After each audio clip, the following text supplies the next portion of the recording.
ठेवणे धरिसी अभिलाष जने नोहे तुझा हा परिवार द्रव्यदारा क्षणभंगूर शरीर जायाचे ठेवणे धरिसी अभिलाष जने अंतकाळीचा सोयरा तुका म्हणे विठुधरा शरीर जायाचे ठेवणे धरिसी अभिलाष जने प्रारंभी विनंती करू गणपती विद्या दया सागरा अज्ञानत्व हरुणि बुद्धिमती दे आराध्य मोरेश्वरा चिंता क्लेश दुःख दारिद्र्य देशांतरा पाठवी हे रंभा गणनायका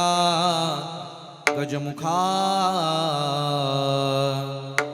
भक्तांबहू तोषवी आता हृदय हे आपुली चौपाळुनिया बली वरी बैसो पावले श्री गुरूंची संपद्य ज्ञानं च विदाय भक्तिं विलोकितोयेन समाधिराज वैराग्यवन्तं सुविचारयुक्तं नमामि जोगं शिरसा गुरुन्दं महिम्नः पारं ते परमविदुषो यद्य सदृशी स्तुतिर्ब्रह्मादीनामपि तदवसन्ना स्वेगिराः अथावाच सर्वे सुमतिपरिणामावधिगृह्णन् ममापेशस्तोत्रे हरनिरपवादपरिकराः श्री गुरुचरण सरोज रज निज मनु मुकुरु सुधारि बरणौ रघुबर बिमल जसो जोदाय कुफल चारी बुद्धिहीन तनुजानिके सुमिरो पवन कुमार बल बुद्धि विद्या देहु मोहि हरहु कलेश विकार जय जय जय जय जय जय हनुमान गोसाई कृपा करहु गुरु देवकी नाई जो सतबार पाठ कर कोई जो सतबार पाठ कर कोई बंदी महा सुख होई मंगल भवन मंगलहारी मंगल भवन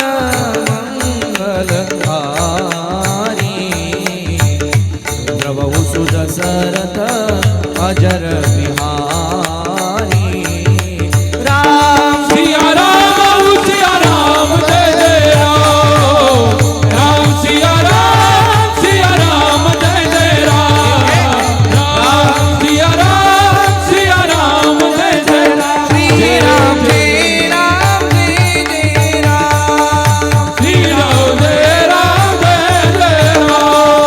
राम श्री राम जय राम जय जय राम श्री राम जय जय राम श्री राम जय राम जय जय राम श्री राम जय जय राम हे श्री राम जय राम जय जय राम श्री राम जय जय राम श्री राम जय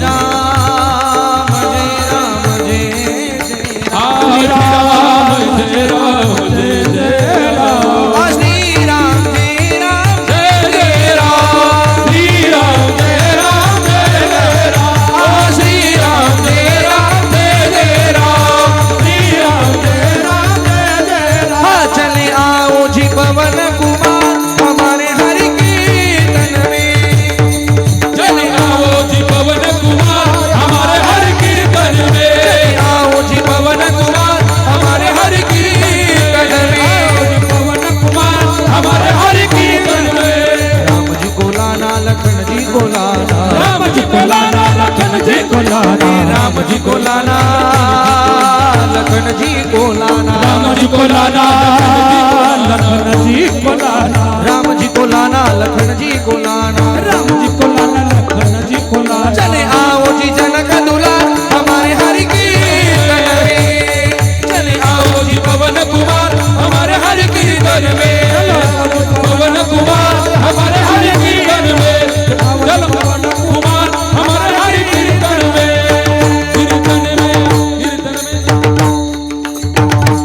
सगळे पायावरी वारकरी संतांच्या आकाशाय वस्त्रम करदंड धारिणम कमंडलम पद्मकरिणी शंकम चक्रम गदा भूषित भूषणाढ्यम श्रीपादराजम शरणम प्रपद्येहि प्रसूत प्राप्तस्थली चिंतन निरूपणाकरिता उपस्थित केलेला अभंग गायलेला अभंग महान वैराग्यवंत संत साहित्य सोन्याच्या खाणीमधून शब्दरत्नांची निर्मिती करणाऱ्या महाराष्ट्र सारस्वताच्या मंडलावरती आपल्या तत्वज्ञानाचा ध्वज कलश ज्या महापुरुषाने चढवला विवेकशील वृत्ती वैराग्य संपन्न जीवन आणि भक्तीचा प्रमोच्च बिंदू अर्थात देवमान्य संत संतमान्य संत आणि जगतमान्य संत जगद्गुरु श्री तुकाराम महाराजांचा अत्यंत महत्वाचा आम्ही प्रपंचामध्ये रंगलोय पण प्रपंचामध्ये न रंगता आम्हाला आणखी दुसऱ्याही रंगामध्ये रंगता यावं या भूमिकेचा विचार सांगणारा तुकोबांचा अभंग आहे. खरं म्हणजे श्री तुकोबांनी अनेक अभंग आम्हाला दिलेत. वेगवेगळ्या प्रकरणातले अनेक अभंग आहेत. काही उपदेशपर आहेत. हा अभंग सुद्धा उपदेशपर प्रकरणातला मध्ये मोडतो आणि मानवी देहाला जन्म घेतलेला प्रत्येक जीवाकरता उपदेश फार महत्वाचा आहे. म्हणून संत आजच्या अभंगामध्ये उपदेश करतायत. तुकोबांची उपदेशाची भूमिका अत्यंत गोड आहे. कोण तुकाराम महाराज असा जर बसलेल्या एखाद्या व्यक्तीला प्रश्न पडला, बसलेल्या एखाद्या व्यक्तीला जर कोण तुकाराम महाराज असा प्रश्न पडला, मी एक वाक्य आणखी बोलतो, असा प्रश्न इथं तरी कोणाला पडणार नाही. कारण तुम्ही ज्या अर्थी कीर्तनात येऊन बसलाय त्या अर्थी तुकाराम महाराज कोण असं मला वाटतं तुम्हाला सांगण्याची गरज नाही. पण जर चुकून उकून एखादा आला असेल भाऊ इकडं होऊ शकतं. कोण तुकाराम महाराज म्हणले, एका वाक्यात बोलतो मी ऐका. पिंपळगावकर, अरे दुपारच्या वेळेला ज्या व्यक्तीनं श्री महाराजांना काठीनं मारलं, दुपारच्या वेळेला ज्या व्यक्तीनं श्री महाराजांना काठीनं मारलं, संध्याकाळच्या वेळेला त्याच व्यक्तीच्या घरी जाऊन त्याच्या पाया पडून त्याला कीर्तनामध्ये आणून उभं केलं आणि त्या व्यक्तीच्या गळ्यात ज्या साधूनं टाळ दिला ना, त्या साधूचं नाव जगद्गुरु तुकाराम महाराज आहे. कोण तुकाराम महाराज आहे? एक नाही, दोन नाही, तीन नाही, तब्बल 13 दिवस दगडासहित गाथा ज्या महापुरुषाने इंद्रायणीच्या डोहावरती तारण्याची क्रांती विश्वामध्ये केली ते तुकोबराय आहेत. कोण तुकोबराय आहेत? आपल्या एकुलत्या एक लेकीच्या हट्टापोटी दगडाच्या नंदीतून दूध काढण्याची क्रांती विश्वामध्ये कुठल्या साधून केली असेल तर ती श्री तुकोबरांनी केली आहे. म्हणून बोलणारे साधू महान आहे. आम्हाला फक्त भूमिका एवढीच आहे, साधूंच्या वचनाला आम्ही जीवनात खरं उतरणं. विठ्ठल विठ्ठल श्रुत आहे, सगळ्यांना ज्ञात आहे, पण तरी सुद्धा सांगणं ही वक्त्याचं आद्य कर्तव्य ठरतं. 1 वर्ष अगोदर या डोंबरे परिवारामध्ये एक दुःखद घटना घडली आणि खरं म्हणजे ही घटना आपण 1 वर्षापासून पचवत आलेला आहात. दुःखाचं सावट मोठं आहे. घरातला कर्ता माणूस जाणं, घरातला ज्येष्ठ माणूस जाणं ही भूमिका फार महत्वाची असते, दुःखदायक असते, त्रास देणारी असते. आणि म्हणून डोंबरे परिवाराच्या आयुष्यामध्ये हा प्रसंग 1 वर्ष अगोदर ओलावला आणि त्या प्रसंगाला आपण सगळेजण 1 वर्षापासून तोंड देत आलेला आहात. तो प्रसंग आपल्या आयुष्यामध्ये उठावल्यानंतर तो दुःखाचा प्रसंग आपण 1 वर्षापासून भोगतोय. ज्यांना आपण सर्वजण भाऊ असं म्हणायचे, कैलासवासी बाबूराव एकनाथ डोंबरे, गावातली सर्व ज्येष्ठ मंडळी त्यांना त्या ठिकाणी भाऊ या नावाने संबोधत होती. भाऊंचं 1 वर्ष अगोदर जाणं झालं आणि 1 वर्षानंतर 1 वर्षाच्या पश्चात आपल्या वडिलांचा शेवट गोड झाला पाहिजे. शेवट तो भला माझा बहु गोड झाला या उत्तीप्रमाणे वडिलांचा शेवट गोड होण्याकरिता, त्यांचं उत्तर कार्य, त्यांचं शेवटचं कार्य गोड होण्याकरिता या डोंबरे परिवाराचा हा अट्टास आहे. कारण भाऊंच्या पश्चात आता इथून पुढे एकत्र येण्याचा कुठलाही कार्यक्रम आता होणार नाही. हा शेवटचाच कार्यक्रम म्हणावा लागेल. इथून पुढे आपण कधी एकत्र येणार नाही आणि म्हणून तो शेवटचा कार्यक्रम गोड झाला पाहिजे ही भूमिका या डोंबरे परिवाराच्या मनामध्ये आली, त्या लेकरांच्या मनामध्ये आली. आणि वडिलांचा शेवट गोड करण्याकरता वडिलांनी आमच्याकरता सायास केले, वडिलांनी आमच्याकरता त्या ठिकाणी फार मोठी कष्ट झेलले ही भूमिका या लेकरांच्या मनात आहे. म्हणून या ठिकाणी या मुलांच्याकडून या कार्यक्रमाचं आयोजन आहे. त्यामध्ये त्यांचे चिरंजीव श्री दिलीप बाबूराव डोंबरे त्यांचे चिरंजीव आहेत. दुसरे श्री कैलास बाबूराव डोंबरे ते सुद्धा त्यांचे चिरंजीव आहेत, जे माजी सरपंच पण या गावाचे राहून गेलेले आहेत आणि तंटामुक्ती सध्या ते अध्यक्ष आहेत, तंटामुक्ती अध्यक्ष म्हणून. त्या दोनही मुलांच्याकडून आणि त्यांच्या 2 कन्या सुद्धा आहेत. त्यामध्ये बेबीताई अशोक ठाकरे आणि शोभाताई नवनाथ बोडके या 2 कन्या त्यांच्या आहेत. त्या सर्वांच्याकडून त्यांची सुना नातवंद हे अत्यंत डोंबरे परिवार हा मोठा परिवार आहे. आणि त्यांच्यात नातू मोठे असतील सर्वांचं नाम निर्देश या ठिकाणी करणं शक्य नाही. म्हणजे सर्व डोंबरे परिवाराकडून खऱ्या अर्थाने हे कार्यक्रमाचं नियोजन आहे. दिलीप भाऊला आणि कैलास भाऊला मी मनापासून वंदन करतो. वडिलांची लोक आताच्या सध्या आपण म्हणतो अत्यंत प्रवाहित होणार आणि प्रगल्भित होणार हे त्या ठिकाणी काळ चाललेला आहे. फार झपाट्यानं वाढणार हा काळ आहे. इथून पुढे वडिलांचा लोक दावा सुद्धा घालायला तयार नाही. हा काळ सध्या चाललाय. लोक म्हणतात एकदा माणूस मेला का मेला, दावा घालायची सुद्धा गरज नाही. ही म्हणण्यात सुद्धा काही माणसं आहेत बुवा, मी प्रामाणिकपणे बोलतो, अशी सुद्धा माणसं आहेत काय बाबासाहेब भाऊ. पण याही काळामध्ये मला वाटतं वडिलांच्याकडून आपल्यावर झालेले संस्कार आणि वडिलांनी आमच्याकरता केलेली त्या ठिकाणी उपकार, त्या उपकाराची आपल्या अंतःकरणामध्ये असणारी कृतज्ञता म्हणून व्यक्त करण्यासाठी हा सगळा उपक्रम इथे आयोजित होतो. या डोंबरे परिवाराला मनापासून वंदन करतो. 2 महिन्या मला वाटतं 4-5 महिन्या अगोदर इथेच सेवा करून मी गेलेलो आहे. आपल्या गावातीलच बाबासाहेब भोंच्या त्या ठिकाणी त्यांनी सुद्धा वडिलांचा फार मोठा कार्यक्रम इथे केला होता. वडिलांच्या पश्चात कार्यक्रम करायचा नाही म्हणले, वडील आहे तोपर्यंत कार्यक्रम करायचा, आणि म्हणून वडिलांचा 75वा वाढदिवस या ठिकाणी त्यांनी आयोजित केला होता. त्यावेळेसही मी तिथे सेवा करून गेलो होतो. 4-5 महिने मला वाटतं झाले असतील. म्हणून आजही परत या पिंपळगावमध्ये सेवा करण्याचा हा सुयोग माझ्या आयुष्यात प्राप्त आहे. आणि खरं म्हणजे सेवेचं स्वरूप अत्यंत आपण खूप गोड ठेवलेलं आहे. कार्यक्रम करायचं म्हणलं की कुठलीच कमतरता नाही. अत्यंत ॲप्रोट एक नियोजन आहे. महाराष्ट्रातली टॉपची लोक इथे सगळे उपस्थित केली तुम्ही, ज्यांच्या खरं म्हणजे ज्यांच्या भजनानं, ज्यांच्या आवाजानं या महाराष्ट्राला वेड लागलं, अशी सगळी दिग्गज गुणीजन या ठिकाणी उपस्थित आहेत, ज्यांनी रामकथेची अत्यंत साधना केली. आणि परमपूजनीय वंदनीय आपल्या सर्वांना श्रुत आहेत पूजनीय ढोकबाबांच्या सेवेत ज्यांचं आयुष्य गेलं आणि रामकथेच्या अत्यंत निष्ठेने ज्यांनी सेवा केली, असं खरं म्हणजे भजनच ज्यांच्या आवाजापासून मला वाटतं त्यांच्या आवाजाशिवाय पूर्ण होऊ शकत नाही महाराष्ट्राचं, असं लाडकं व्यक्तिमत्व भजन सम्राट गायन गंधर्व आमचे रोहिदासजी महाराज जगदाळे गुरुजी आहेत. त्यांना वंदन करतो. जोरदार टाळी वाजवा तुम्ही एकदा. असं कंजूशी करू नका बरं, हाताला काही मीटर वगैरे लावलंय का, असं काय असेल तर मग वाजू नका, पण अशी मोकळी टाळी वाजवा. 4-5 आमच्या टाळ्या वाजायला तुम्हाला मी सांगेल प्रामाणिकपणानं. त्यानंतर दुसरे आमचे भजन सम्राट हरिभक्तीपरायण गोड गायचे गायक, ज्यांनी आपल्या आवाजानं या महाराष्ट्रामध्ये प्रकाश पाडला, असे आमचे प्रकाशजी महाराज सूर्यवंशी, त्यांना सुद्धा प्रेमपूर्वक वंदन करतो.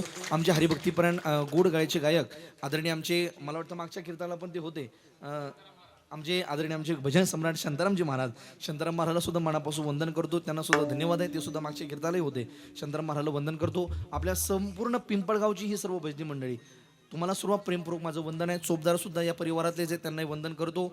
महाराष्ट्रातील नामवंत मृदंग वादक आणि ज्यांच्या वादनामध्ये खरं म्हणजे मी वाक्यांकित बोलतो संकेत दादा, महाराष्ट्रात मृदंग वादक अनेक आहेत, पण मला वाटतं गुपितलं मृदंग वादक आणि कीर्तनासाठी पोषक त्याचं वादन फार कमी वादकाकडे आहे. आणि त्यामध्येच एक गुपितलं वाजन, वाजन, लगीचा बेस या महाराष्ट्रामध्ये कुणी त्या ठिकाणी जपून ठेवला असेल तो संकेत दादाने ठेवला. असं महाराष्ट्रातलं मोठं नाव संकेतजी दादा आरोटे, त्यांना सुद्धा वंदन करतो. मनापासून धन्यवाद आहे. खूप दिवसाचं नाव ऐकून संकेत दादाचं मग भेटच होत नव्हती अशी काय आमची. खूप त्यांचं मी ऐकतोय. आमचे मित्र कविराज दादांचं त्या ठिकाणी त्यांच्या कीर्तनात बऱ्याचदा तुमचे ती क्लिपा वगैरे त्यांची मला इथं असं व्हॉट्सअपला तर त्यावेळेस मी बघत असतो. दुसरे त्या ठिकाणी तबल्यावर साथ करण्याकरिता मी परवा सांगितलं त्यांना, म्हणलं संकेत दादा तर मग तबला पण लावा, कारण त्यांचं कॉम्बिनेशन फार गोड आहे. आणि बाबासाहेब भाऊनी लगेच, आमची माऊली होते ज्ञानेश्वर माऊली ना, त्यांनी लगेच नियोजन केलं. दुसरे आमचे तबलावर साथ करण्याकरता हरिभक्तीपरायण आमचे मित्र वैभव दादा तुमचा सुद्धा गोड हात आहे तबल्यावर, तुम्हालाही प्रेमपूर्वक वंदना करतो. एकदा गुरुजनांकरता जोरदार टाळी सगळ्यांनी वाजवा, सगळ्यांकरताच वाजवा.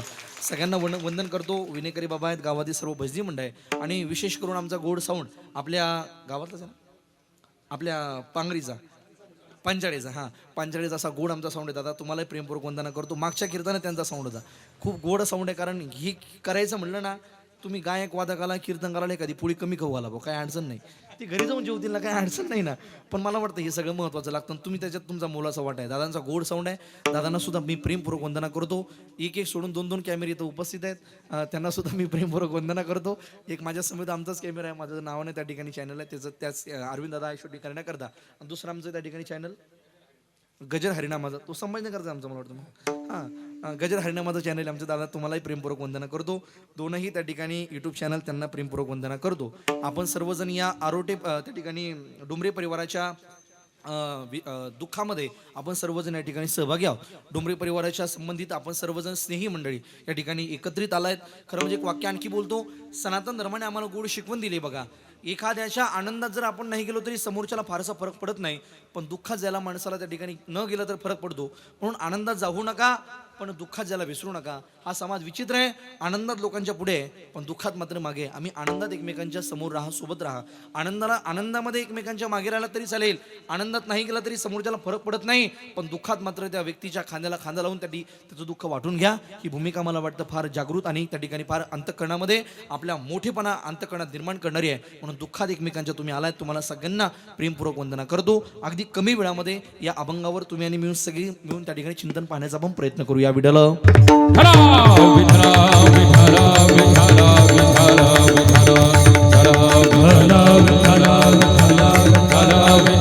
विठ्ठला म्हणजे आज सुद्धा आदरणीय भाऊ आपल्यात आहेत. कैलासवासी झाले 1 वर्ष अगोदर. एखादा म्हणलं महाराज आम्हाला पटलं नाही, 1 वर्ष अगोदर ते आपल्यातून गेले, तुम्ही म्हणता आज हे आपल्यात थोडंसं, आज हे सप्ताहातलं कीर्तन आहे, हे नैमित्तिक कीर्तन आहे, त्या संबंधानं थोड्याशा भावना आपल्या समोर मांडण्याचा प्रयत्न करतो.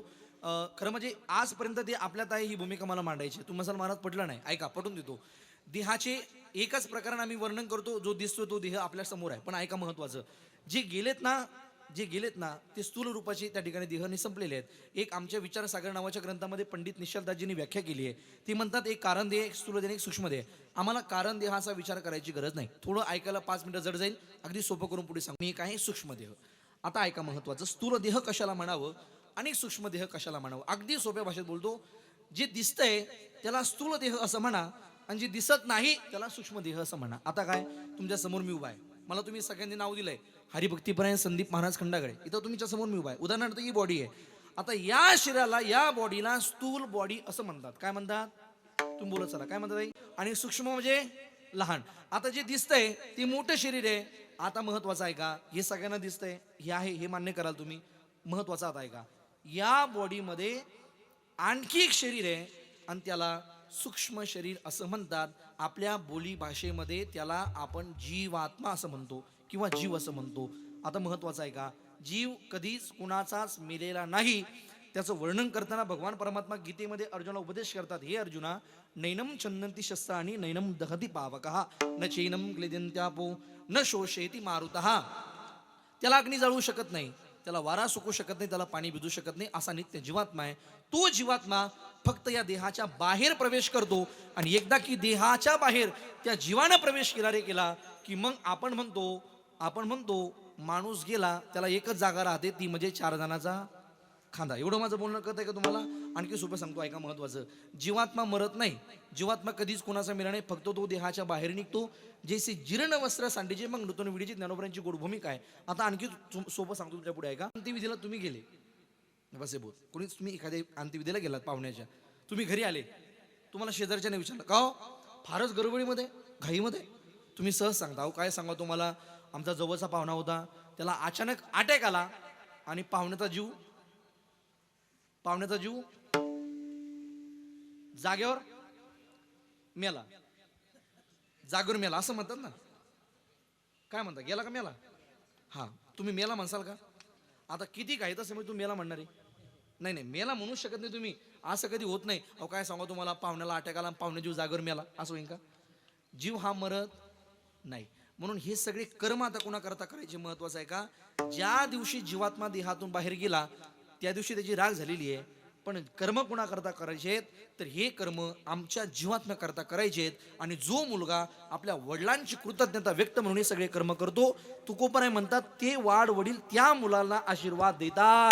कल्याणे इच्छिती सदा त्यांचे, कल्याणे इच्छिती सदा त्यांचे, कल्याण इच्छिती सदा त्यांचे, कल्याण इच्छिती सदा त्या. तुका मान पितृ आशीर्वाद देती, तुका मान पितृ आशीर्वाद देती, तुका मान पितृ आशीर्वाद देती, तुका मान पितृ आशीर्वाद देती. कल्याणे इच्छिती सदा त्या, कल्याण इच्छिती सदा त्या.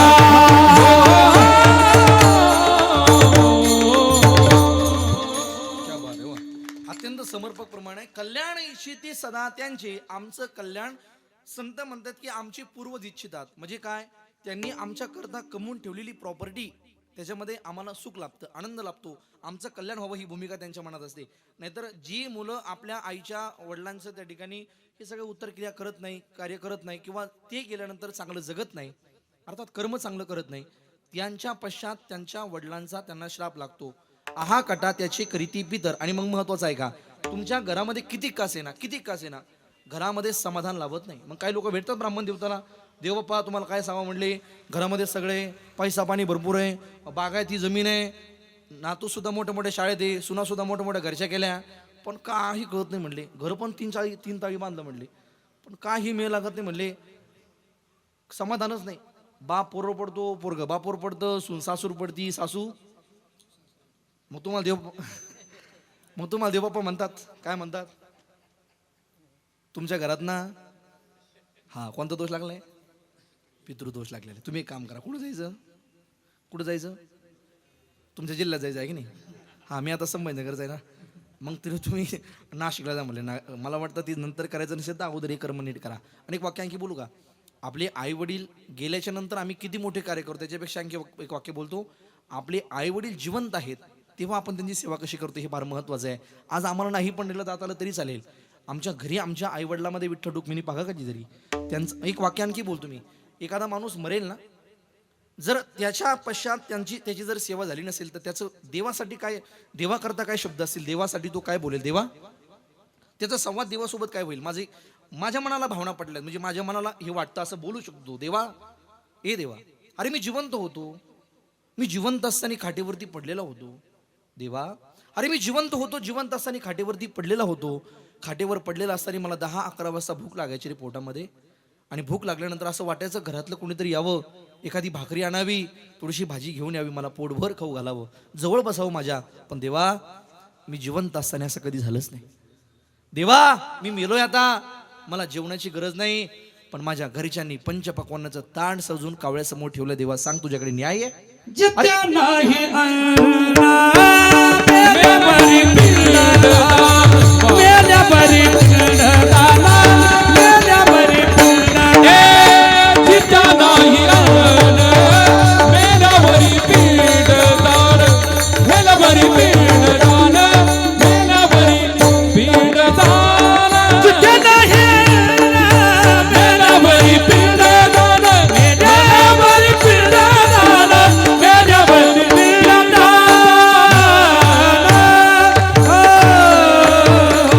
प्रत्येक वाक्याला तुमच्याकडे खरं म्हणजे पुरावा आहे. मेल्यावरी काय कामायचं म्हणले, तुम्ही ते करू नका अशातला भाग नाही, ते जरूर करा, पण महत्वाचं आहे जोपर्यंत ते आहेत ना तोपर्यंत त्यांची सेवा फार महत्वाची आहे. जोपर्यंत माणसं जिवंत आहे तोपर्यंत त्यांना एकमेकांना त्या ठिकाणी आधार द्या. तू मेला म्हणून देवाला म्हणतो, देवा, अरे जिवंत होतो, खाटेवरती पडलेला होतो, असं वाटायचं कोणीतरी जवळ यावं, मला उठून बसवावं, आधार द्यावा. पण देवा, जिवंत असताना असं कधी झालं नाही रे, मी मेलोय आता, मला कुणाच्याच आधाराची आता गरज नाही. पण भाऊबंदकी चौकामध्ये विचार करतेय, याला खानारूपी आधार कोण देणार, परमेश्वरा सांग, तुझ्याकडे न्याय आहे. मला वाटतं जोपर्यंत माणसं जिवंत आहे तोपर्यंत माणसांना एकमेकांची कदर करायला शिका. चला, महत्वाचा विचार माझा लांब जाईल, इथं सांगायचंय मला, एकदा की माणूस गेला, देहाची राख होते, पण जीवात्मा मात्र जात नाही. हे कर्म जीवात्मा करता करायचे असतात. आता महत्वाचं आहे, तिसऱ्या दिवशी माणसाची राख तर झाली, तिसऱ्या दिवशी आमचा जो जीवात्मा आहे ना, तो जीवात्मा घराच्या बाहेर प्रवेश करतो. तिथे असतो तो जीवात्मा जिथून आपण त्या व्यक्तीला उचललेलं आहे. आता हे सगळं कशात आलंय, हे सगळं गरुड पुराण नावाच्या ग्रंथात आलंय. कोणत्या, तुम्ही गरुड पुराण नावाचा ग्रंथ, तुम्ही माणूस गेल्यानंतर घरामध्ये ब्राह्मण देवता महाराज मंडळी कोणीतरी वाचतं, तुम्ही ऐकलं असेल अनेकदा. आणि हा गरुड पुराण नावाचा ग्रंथ आमचा डोळे झाकून विश्वास आहे. हल्ली काही लोकांना विश्वास राहिला नाही, ती म्हणतात माणसं मिली का मिली, दावा घालायची गरज नाही, तेरावा करायची गरज नाही. एक वाक्य पुढे बोलतो मी आणखी, माणूस मेल्यानंतर या सगळ्या क्रियेला फार महत्व आहे, आम्ही केल्याच पाहिजे. आक्षेप घेणारे आमच्या धर्मातले काही लोक आहेत, चला असू द्या, मला तिकडे जायचं नाही. त्या दिवशी त्या ठिकाणी आम्हाला जे सगळं तत्वज्ञान जगाला दिलं ना, आता काल आम्ही ज्यांच्या नावाने व्यास पौर्णिमा साजरी केली, गुरुपूजन आम्ही ज्यांचं केलं, गुरुपौर्णिमा म्हणून आम्ही ज्यांची जयंती केली, त्यांचं नाव आहे व्यास. व्यास हे भगवान परमात्म्याचे 17वा अवतारातली त्या ठिकाणी एक असं म्हणतात, विष्णू भगवंताचे 17वा अवतार म्हणजे व्यासांचा अवतार आहे. तसं तर भगवंताचे 24 अवताराची कथा आहे. प्रत्येक अवताराचं काही वेगळं प्रयोजन आहे, वेगळं कार्य परमात्म्याने केलेलं आहे. प्रभू रामजी आले, रावणाला मारलं, कृष्ण आले, कंसाला मारलं, रामाच्या अवतारामध्ये जानकीला वापस आणलं, हे सगळ्या भूमिका आहे. परशुरामजी आले, त्यांनी पितृवचन पाळलं, मातेला त्या ठिकाणी मातेचं धडशिरा वेगळं केलं, या सगळ्या भूमिका आहेत. मला वाटतं ते बागुल नावाचं फार मोकळं प्रकरण मी म्हणत असतो बघा नेहमी. आता संकेत दादा म्हणतोच, एक मिनिट चौथा बागुला बागुल नरहरी चौथा बागुल नरहरी चौथा बागुल बागुल नरहरी चौथा बागुल हरी चौथा बागुल नरहरी चौथा बागुल नरहरी चौथा बागुल बागुल नरहरी चौथा बागुल हरी कोण खांबात गुरगुरी कोण खांबात गुरगुरी कामात कामात गुरुगुरी कामात गुरुगुरी दैत्यवधोनी मांडीवरी दैत्यवधोनी मांडीवरी मधोरी मधोरी मांडी बरी मधोरी मांडी बरी फक्त प्रल्हाद रक्षीला प्रल्हाद रक्षीला प्रल्हाद रक्षीला भक्त प्रल्हाद रक्षीला कृष्ण राहे रे कृष्ण राहे रे भूगला काहीतर सांगेन त्या बागुला कृष्ण राहे रे भूगला काहीतर सांगेन त्या बागुला कृष्ण राय रे उरला नाहीतर सांगत का बागुला कृष्ण राय रे उरला नाहीतर सांगत का बागुला नाहीतर सांगेन त्या बागुला नाहीतर सांगेल त्या बागुला बागुलाला बागुलाला बागुला फार मोठं बागुल नावाचं प्रकार आता सगळं मला वेळ नाही पण महत्वाचं आहे तर परमात्म्याचे आले तर मला वाटतं 17वा अवतार व्यासांचा आहे आणि व्यासानं भगवान परमात्म्यानं हंस स्वरूपानं व्यासांना फक्त 4 श्लोक दिले 4 श्लोक एका भेटीमध्ये 4 श्लोक दिले आपण त्याला चतुश्लोकी भागवत असं म्हणतो मला भागवताकडे जायचं नाही पण मला एक महत्वाचा विचार मांडायचा आहे व्यासांकडे ज्ञान किती होतं 4 श्लोकाचे 18,000 श्लोक केले एवढं ज्ञान त्यांच्याकडे ऐका महत्वाचं नुसतं श्लोक नाही केले 18 पुराणही त्यांनी निर्माण केली एका वेदाचे 4 वेद त्यांनी केले आणि म्हणून 18 पुराणापैकी भागवत शिवमहापुराण विष्णू पुराण त्याच्यामध्येच ही गरुड पुराण आहे आम्ही ज्या अर्थी शिवमहापुराणाला मान्य करतो आमचा विश्वास आहे आम्ही आता सध्या 1 लोटा जल सभी समस्या का हल म्हणतोच ना आम्ही विश्वास ठेवलाच नाही त्याच्यावर मला वाटतं जर आमचा त्याच्यावर विश्वास आहे तर मग गरुड पुराणावर का नसावा गरुड पुराण सुद्धा देणारे तेच आहेत व्यासच आहे आणि म्हणून त्यांचं सगळं हे जगातलं तत्वज्ञान उष्ट आहे म्हणून एक शब्द आम्ही नेहमी गात असतो व्यासोच्चिष्ट जगत्रय व्यासांचं हे सगळं तत्वज्ञान उष्ट आहे आणि म्हणून व्यासानं हे सगळं जगातलं तत्वज्ञान दिल्यामुळे व्यासांचं इथं सांगणारा कुणी असू द्या कीर्तनकार प्रवचनकार कथाकार त्या गादीवर उभा राहतो ना त्याला सुद्धा व्यास गादी म्हणतात बरोबर आहे का त्याला व्यासपीठ म्हणतात कारण व्यासांच्या नावानं त्या ठिकाणी ते प्राप्त होतं कारण हे सगळं तत्वज्ञान व्यासांचं उष्ट आहे आणि व्यासांनीच गरुड पुराण नावाच्या ग्रंथामध्ये भावना टिपल्या जो जीवात्मा देहाच्या बाहेर निघाला त्याला मुक्ती मिळत नाही ज्या दिवशी उचलला त्या जागेवर त्याच घरात राहतो म्हणून घरामध्ये दिवा लावतात तुमच्याकडे बोला लवकर बोला चला दिवा लावतात किती दिवस लावता 13 दिवस बरोबर आहे अगदी 13 दिवस दिवा लावतात चला त्या दिवशी जीवात्मा तिथे असतो तिसऱ्या दिवशी राग तुमच्याकडे किती दिवस सावरतात दुसऱ्या का दुसऱ्या काही भागात तिसऱ्या दिवशी चला ठीक आहे ज्या दिवशी आपण ती राग सावरतो ना ती राग आपण कुठे टाकतो आपण राग कुठे टाकतो गंगेमध्ये टाकतो बरोबर पाण्यात टाकतो वाहत्या पाण्यामध्ये बरं तुमच्या भागामध्ये राखेमध्ये पैसे टाकतात का टाकतात ना टाकतात बाबा पैसे ठीक आहे पिंपळगावकर ते पैसे का टाकतात राखीमध्ये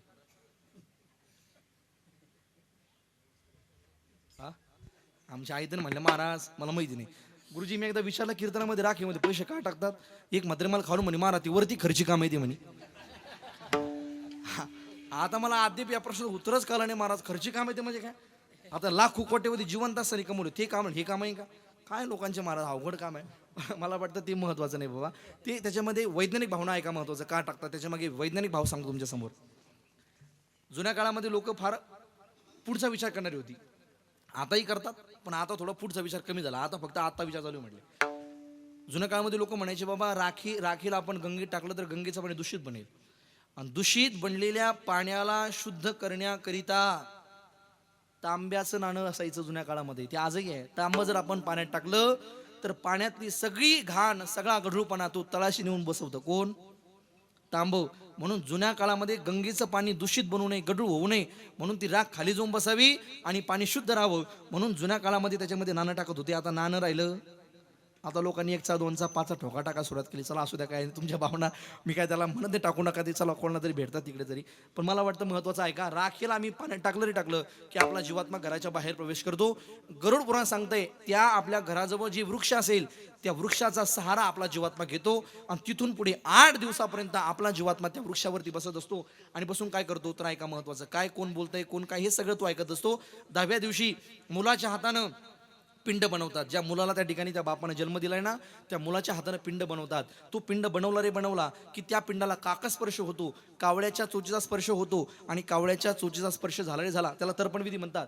तर्पणविधी झाला रे झाला, त्या तर्पणविधीचा अर्थ असा होतो, तो व्यक्ती म्हणजे तो मुलगा त्या गेलेल्या गतात मला सांगतो, बाबा तुमचा आणि आमचा आता संबंध संपला, आता तुमचं ममत्व इथून काढून टाका, आता इथून पुढे तुम्ही मुक्त व्हा, तुम्ही तुमच्या मार्गाने प्रवेश करा. आणि म्हणून मुक्त होण्याकरता तुम्ही तुमचा आणि माझा संबंध संपला हे सांगण्याकरता मुलाला तर्पण विधी करावा लागतो. आणि म्हणून 10व्या दिवशी सुतक आपलं फिटतं, तिथून पुढे सुतक चालत नाही. म्हणून आपण जो संबंध होता पितरांचा आणि आपला तो संबंध आता संपतो, तर्पण विधी होतो. 10व्या दिवशी आपला जीवात्मा अंगठे एवढा सूक्ष्म देव त्याला प्राप्त होऊन त्या ठिकाणी आकाश पोकळी दिसते आणि आपल्याला आकाश मार्गाने प्रवेश करतो.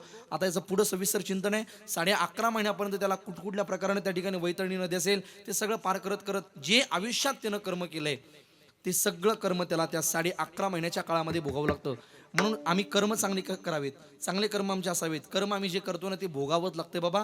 केले कर्म झाले असंख्य प्रमाण आपल्या डोळ्यासमोर आहे. मला वाटतं जे कर्म माणूस करतो जिवंतपणी, एखादा 30 वर्ष जगला असेल, एखादा 40 वर्ष जगला असेल, ते प्रत्येक कर्म आमच्या वाटेला नाही, कधी गेल्यानंतर. मी ते वाक्य पुढे बोलू, कारण की माणूस जे कर्म करतो ते माणसाला जिवंतपणीच फेडायचे, जिवंतपणीच. ते नंतर ते सोडून द्या, सगळ्या डोक्यातून काढून टाका, मेल्यानंतर भेगायचं ना, अजिबात नाही. जे करतो ना ते जिवंतपणीच फेडायचे. पण जर समजा चुकून हुकून एखादं राहिलंच, बरं का चोपदार, समजा राहिलं जगात चुकून हुकून, तर महत्वाचं आहे का, देवाकडे आपले सगळे कर्म लिहिण्याकरता एक नावाचा चित्रगुप्त नावाचा पार्षद आहे. कोणता कोणता चित्र, थोडं उलटा करा, चित्रगुप्त. गुप्त आपली सगळी गुप्त चित्र ज्याच्याकडे आहे तो कलक, माझं बोलणं नाही कळलं. लोक म्हणतात ना मी हे केलं, कोणाला कळलं नाही, चित्रगुप्तानं लिहून ठेवलंय महाराज. सगळं सगळं सगळं वाटेल येणार आहे. कर्म आम्ही जे करतो ना ते पद खूप गोड गायला बघा, मला गीतकार कोणी माहिती नाही. घ्यावे जाणोनी सत्वर, जैसे ज्याचे कर्म तैसे फळ देतो ईश्वर. जैसे ज्याचे कर्म तैसे फळ देतो ईश्वर. जैसे ज्याचे कर्म तैसे फळ देतो ईश्वर. जैसे ज्याचे कर्म तैसे फळ देतो ईश्वर. इह करी क्षणिक सुखासाठी आपुल्या होतो कुणी नीती भ्रष्ट. क्षणिक सुखासाठी आपुल्या होतो कुणी नीती भ्रष्ट. कुणी त्यागी जीवन आपुले दुःख करी करण्या नष्ट. दुःख जगी करण्या नष्ट. देह करी जे जे काही, देह करी जे जे काही आत्मा भोगितो नंतर. जैसे ज्याचे कर्म तैसे फळ देतो ईश्वर. जैसे ज्याचे कर्म तैसे फळ देतो ईश्वर. फळ देतो ईश्वर. फळ देतो ईश्वर. क्षणिक सुखासाठी आपुल्या होतो कुणी नीती भ्रष्ट. कुणी त्यागी जीवन आपुले दुःख जगी करण्या नष्ट. देह करी जे जे काही, जे देह करी जे जे काही आत्मा भोगितो नंतर. जी आत्माला भोगावं लागतं. म्हणून आम्ही केलेलं कर्म 11.5 महिन्यापर्यंत तो जीवात्मा भोगतो. हे 11.5 महिने आणि अगोदरचे 10 दिवस म्हणजे बरोबर 12 महिन्यापर्यंत जीवात्म्याला मुक्ती मिळत नाही. आणि 12व्या महिन्यामध्ये आम्ही ज्यावेळेस वर्ष श्राद्ध करतो त्यावेळेस तोपर्यंत आपल्या गतात्म्याचा त्या जीवात्म्याचा प्रवास परमात्म्यापर्यंत झालेला असतो. म्हणजे आता त्याला खऱ्या अर्थानं मोक्ष आजच्या दिवशी मिळत असतो. तो या जगातून पूर्णतः आजच्या दिवशी आपल्या सर्वांचा त्या ठिकाणी त्यानं पूर्ण विराम केलेला असतो आणि सगळ्यांना सोडून तो जीवात्मा परमात्म्याच्या चरणाशी पोहोचतो.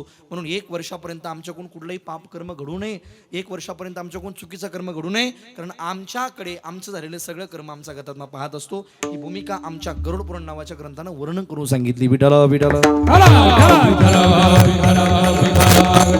हो, आता मी एवढं 15-20 मिनिटं तुमच्या समोर का मी हे सगळं रेकॉर्ड सांगतो, याचं कारण एकच आहे, वर्ष श्राद्ध होईपर्यंत भाऊ आपल्यामध्ये होते, ते खऱ्या अर्थानं मुक्त झाले नाहीत. त्यांना मुक्त होण्याकरता आजचा दिवस आहे आणि आज ती आपल्यातून मुक्त होणार आहेत. चला, महत्वाची भूमिका या पश्चात या परिवाराकडून खरं म्हणजे गुण आयोजन आहे. परिवार आपल्या वडिलांची बद्दल कृतज्ञता अंतःकरणात ठेवतोय. आम्ही प्रपंचकरता किती जगा, खरं म्हणजे पिंपळगावकर, प्रपंच नावाची गोष्ट आतापर्यंत कुणाची पूर्ण झाली नाही, होणार सुद्धा नाही. प्रपंच हा लात मारतो, लात मारणार आहे. सद्गुरू नारायणगिरी बाबा कीर्तन करताना ते म्हणायचे, बाबा कुठल्याही प्रकारची प्रपंचामध्ये अभिलाषा बाळगू नको, हा प्रपंच लात मारतो. ज्या मुलांकरता आम्ही करतोय ना, ते मुलं सुद्धा एक दिवस लात मारणार आहे. फक्त एकच भूमिका आहे, मग जगायचं नाही का प्रपंच? जगायचं आहे. फक्त त्याच्यामध्ये जगत असताना आम्ही कसं राहायचं म्हणले, आणखी एक मला नाथबाबांचा अभंग आठवतो. ते म्हणतात, बाबा एखादा पक्षी असतो ना, दाणे खाण्याकरता उतरतो, दाणे खाता खाता त्या ठिकाणी तो दाणे खाता खाता असं म्हणत नाही, ताईनं दाणे फेकले 4-5 दिवस मुक्काम करतो, असं तो म्हणलाय का कधी? तो म्हणत नाही, दाणे खाले पोट भरलं की उडून जाणं त्याचं काम आहे.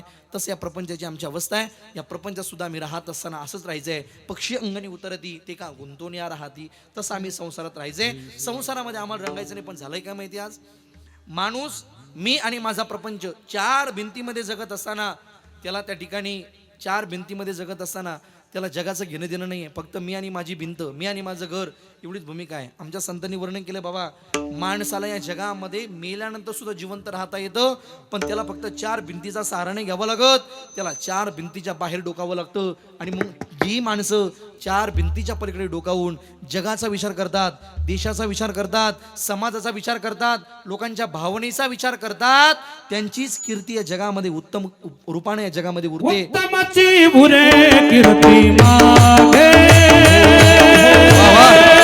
उत्तमाची भुरे कीर्ती मागे, उत्तमाची उरे कीर्ती मागे, उत्तमाची उरे कीर्ती मागे. तुका म्हणयेका मरण्याची सरे, तुका म्हणयेका मरण्याची सरे, उत्तमाची उरे कीर्ती मागे, उत्तमाची उरे कीर्ती मागे, उत्तमाची भुरे कीर्ती मागे, कीर्ती कीर्ती मागे. आणि म्हणून अत्यंत प्रमाण उत्तमाची उरे कीर्ती मागे, त्यांचीच कीर्ती जगाच्या पाठी उत्तम उरते. जी माणसं खरं म्हणजे मला वाटतं गावाच्या पलीकडे, आपल्या 4 भिंतीच्या पलीकडे गावाचा विचार करतात, समाजाचा विचार करतात, आणि म्हणून समाजाचा विचार करणारी होती साधू संत मंडळी यांनी सुद्धा जगाचा विचार केलाय ना. महापुरुषांची आज कीर्ती उत्तम राहिली का? विचार केला त्यांनी जगाचा. आज आम्हालाही 4 भिंतीचा विचार करता यावा, 4 भिंतीच्या पलीकडे जाऊन आम्हाला डोकावता यावं. पण झालंय काय, 4 भिंती करताच माणूस लढतोय आणि इथं माणसाची मूळ अवस्था चुकते. गड्या 4 भिंती करता किती जग म्हणले, हा प्रपंच एक दिवस लात मारतो. सद्गुरू नारायणगिरी बाबा आमचे सरलाबेट नावाचं संस्थान इथं जवळ जाता आपल्या सर्वांना परिचित आहे. तिथे सद्गुरू नारायणगिरी बाबा होते. आता माझं भाग्य कमी पडलं, मी त्यांची जास्त कीर्तन ऐकले नाही, पण फोनमध्ये बरेच त्यांचे कीर्तन ऐकलो. ते असं म्हणायचे, 5-5 घंटे ते कीर्तन करायचे, 5-5 घंटे कीर्तन काल्याचं. म्हणजे मी 5 घंटे करणार नाही पण मला वाटतं ते 5-5 घंटे कीर्तन करायचे आणि 5-5 घंटे कीर्तन करत असताना त्यांचा पाय सुद्धा हलत नव्हता.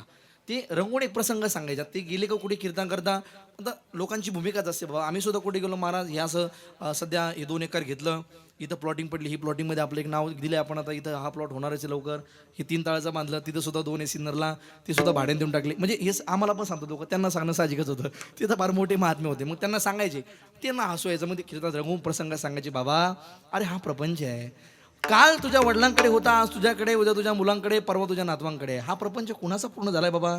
संसरती ती संसार. ते म्हणायचे, निसोष्टी शतम शचिदश शतम लक्षम सहस्राधिपहा, लक्षेश क्षिती पालताम क्षितिपती चक्रेशताम वांछती चक्रेश सुराजताम सुरपती. ते उदाहरण फार रंगून सांगायचे. ज्याला 100 मिळतात त्याला वाटतं 1000 मिळावे, ज्याला 1000 मिळतात त्याला वाटतं लाख मिळावे. हा प्रपंच कोणा करता थांबत नाही, थांबला नाही. प्रपंच थांबला मग कमवायचं नाही का? नाही, कमवायचं ना, कमवायचं. पण कमवत असताना हे एक दिवस इथं ठेवायची भूमिका लक्षात ठेवायची. आता महत्वाचं मी एक वाक्य आणखी बोलतो. आमच्या संतांनी अनेक प्रमाण लिहिले, देह हे काळाचे, धन कुबेराचे, असे अनेक लिहिले. ते म्हणले बाबा धन कुबेराचं आहे, धन आपलं नाही, इथंच राहणार आहे. पण संतांनी असं प्रमाण लिहिलंच नाही की पैसे कमवू नका.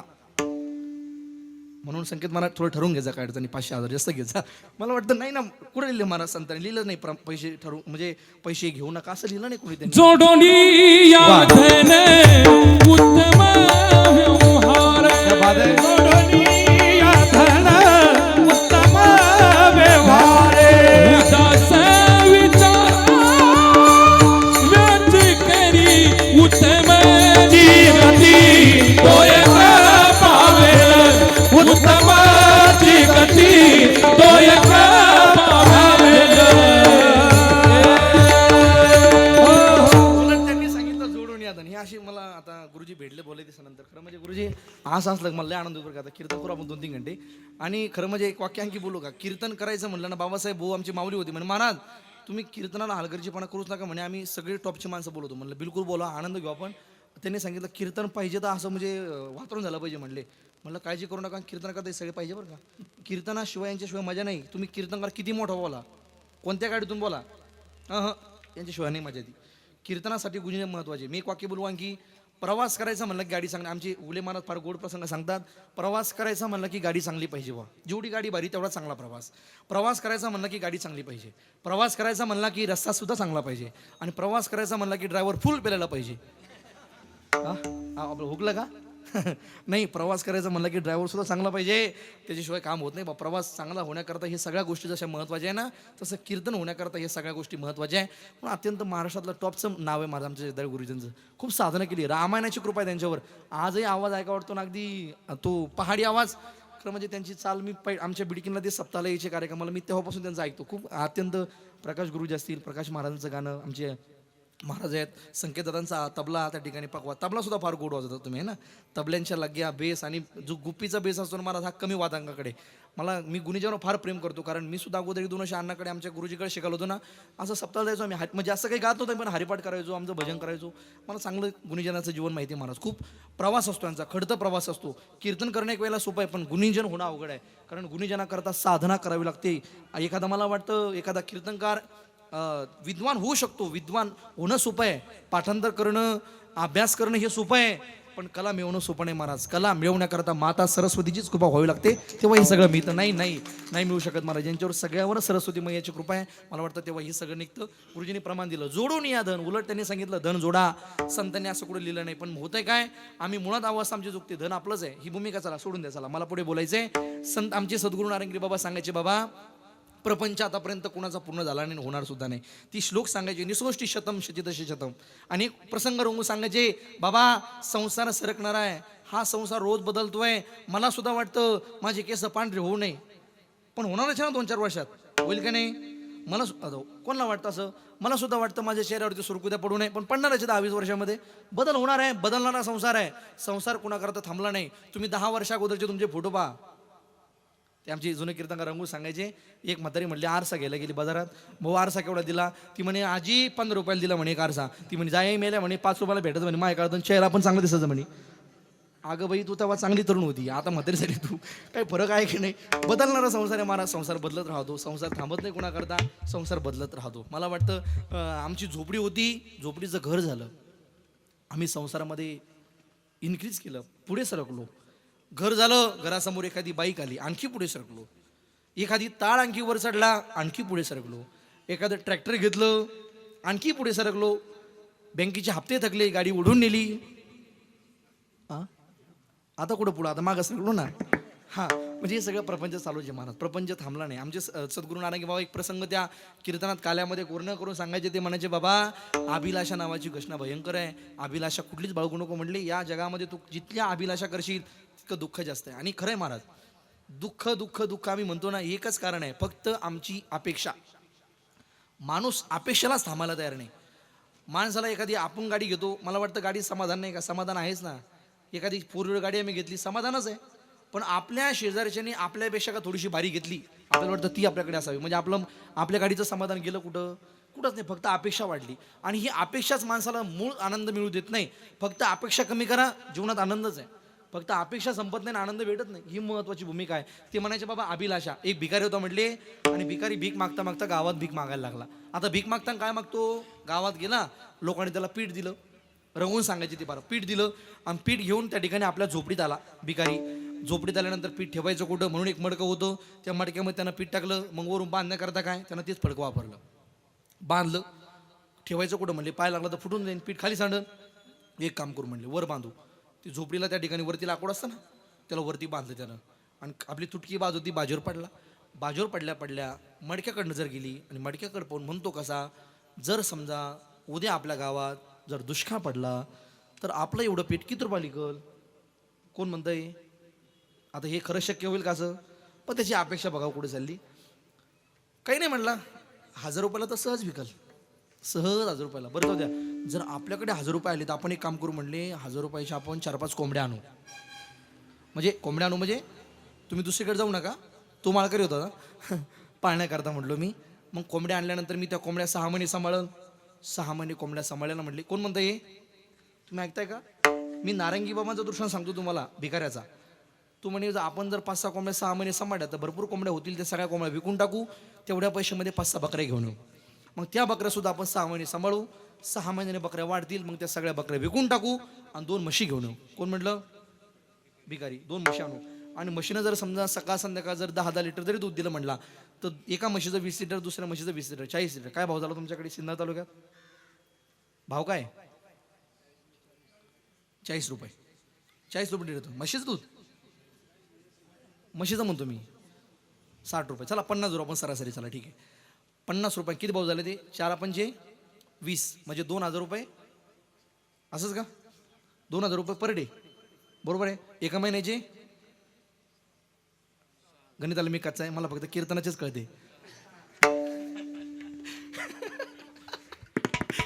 60,000 रुपये महिना. 10,000 रुपये सोडून द्या म्हणले, कडवा बिडवा काय मशीन लागेल ते. 50,000 रुपये जर मी कमवला म्हणला तर मग मला कोण बायको देणार नाही. शब्दावर तुम्ही हसू नका, हे मी भिकाऱ्याचं बोलतोय. कोणी पण बायको दे म्हणला आपल्याला, भिकारी म्हणतो बरं असं, कोणी पण मला बायको दे म्हणला. मग काय ती मला सुद्धा माझा प्रपंच चालू होईल. माझ्याकडे त्या ठिकाणी मला सुद्धा मुलं होतील, माझा सुद्धा प्रपंच थाटेल. मग ती मुलं मला बाबा बाबा म्हणतील, बाबा या बाबा बसा बाबा, बाबा बाबा म्हणतील. काय तो आनंद. मग ती बायको आपली त्या ठिकाणी सेवा करेल. बायकोला आपण सांगायचं हे जेवणास ताट वाढ, बायकोला की जेवणास ताट वाढून देणार. आंघोळीला पाणी टाकून दे, बायकोला की पाणी टाकून देणार. काय ती प्रपंचातली मजा म्हणले, काय तो आनंद. आणि जर समजा एखाद दिवशी आपल्या बायकोन जर आपलं ऐकलं नाही म्हणले, अनादर केलं, मग ती आणि माझा अनादर करेल, ती माझा अपमान करेल. जर तिनं माझं ऐकलं नाही म्हणला, तिच्या कमाडामध्ये अशी लात घालतो म्हणले, अशी लात मारील म्हणला, जशी लात आणली संकेत. हा, बायकोच्या कमड्यात नाही मारली त्यानं, वरची मडक्याला आणली. आणि जेव्हा मडक्याचं पीठ अंगावर पडलं ना त्याच्या, मग शुद्धीराला बायको गेली, म्हशीचं दूध गेलं म्हणलं, कोंबड्याचा पत्ताच नाही कोंबड्याचा.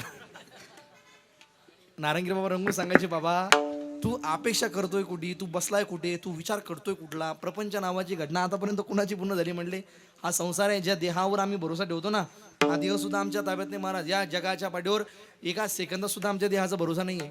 तुम्ही डॉक्टर जरी असले ना, मोठे मोठे डॉक्टर गेले महाराज, मोठी मोठी डॉक्टर गेली, जगाच्या पाठीवर देहाचा सुद्धा भरोसा नाही. ज्या देहाला आम्ही स्वतःच्या हिमतीवर आम्ही सगळं करण्याचा विचार करतो ना, हा देह सुद्धा आमच्या ताब्यात नाही. आम्ही काय त्रासगिरी सेता नाही हाती, त्रासगिरी सता नाही हाती, त्रासगिरी सत्ता नाही हाती, त्रासगिरी सत्ता नाही हाती. क्षण भंगुर है जाए न कळता, क्षण भंगुर है जाए न कळता, त्रासगिरी सत्ता नाही हाती, त्रासगिरी सत्ता नाही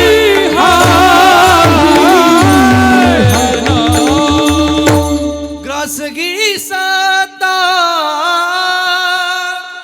नाही हाती,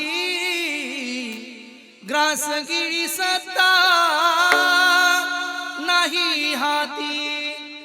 ग्रास घेण्यासारखं एखादी त्या ठिकाणी आमच्या आणखी एक प्रमाण बघा त्याला. त्या आमचे संत वर्ण आमचे गुलेबाबांचं वाक्य मला सांगतात. ते म्हणायचे, ते बेंडकाला त्या ठिकाणी साप गिळतो. सापाला वाटतं बाबा बेंडक्याला बेंडक्याला वाटतं आता तो थोडं सापानं गेलंय, आता थोडं बघता बघता सापाच्या तोंडात पूर्ण जाईपर्यंत बेंडू सावध होत नाही. खालची बेंडकी वरची बेंडकीला सावध करते. तुम्ही अनेकदा प्रसंग ऐकला, मला तिकडे मला वेळ नाही आता सांगण्याकरता, पण महत्वाचं आहे. मला वाटतं खालच्या बेंडकीने वरच्या बेंडकीला सावध करावं, तरी सुद्धा वरच्या बेंडकीने सावध न व्हावं ही भूमिका आपली आहे. आपण सुद्धा सावध व्हायला तयार नाही. आम्हाला सुद्धा या प्रपंचामध्ये सावध होता यावं. प्रपंचात सावध होऊन आम्हाला सुद्धा या प्रपंचामध्ये रंगामध्ये रंगत असताना प्रपंचाच्या रंगामधून थोडं कमी रंग करता यावा. आम्ही सुद्धा पतंगा नावाचा किडा असतो म्हणले, तो पतंग नावाचा किडा इतका बोललाय प्रकाशाभोवती फिरत असताना त्याला मरावं लागलं तरी त्या ठिकाणी विषय सेवन करण्याचं काम बंद करत नाही. आमचे संत म्हणतात, बाबा तुझी अवस्था त्या पतंगासारखी झाली ना, तू सुद्धा त्या प्रपंचामध्ये इतका बोललाय की तुला त्या ठिकाणी समाज कळत नाही, देव कळत नाही, धर्म कळत नाही, या जगासाठी जगण्याची भूमिका कळत नाही, चांगलं जगणं कळत नाही, चांगलं कर्म कळत नाही. तू सुद्धा फक्त तुझा प्रपंच आणि तुझं त्या ठिकाणी गरज सांभाळतोय ना, त्या प्रपंचात रंगणं कमी कर म्हणले. आणि थोडं प्रपंचातलं कमी करून तू त्या श्रीरंगाच्या रंगामध्ये रंग, संतांनी वर्णन करून सांगितलंय. रंगी रंग रे श्रीरंग, रंगी रंग रे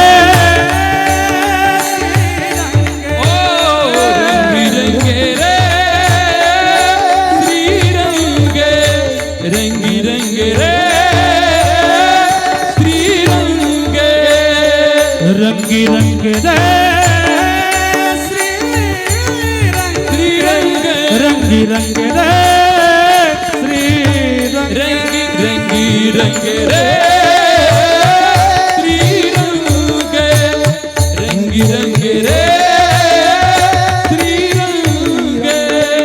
काय फुलला पतंग, काय फुलला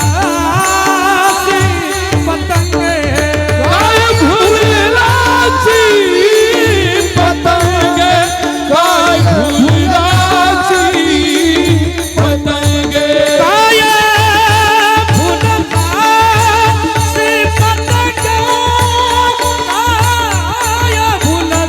पतंग, काय फुलला काय फुलाची पतंग, काय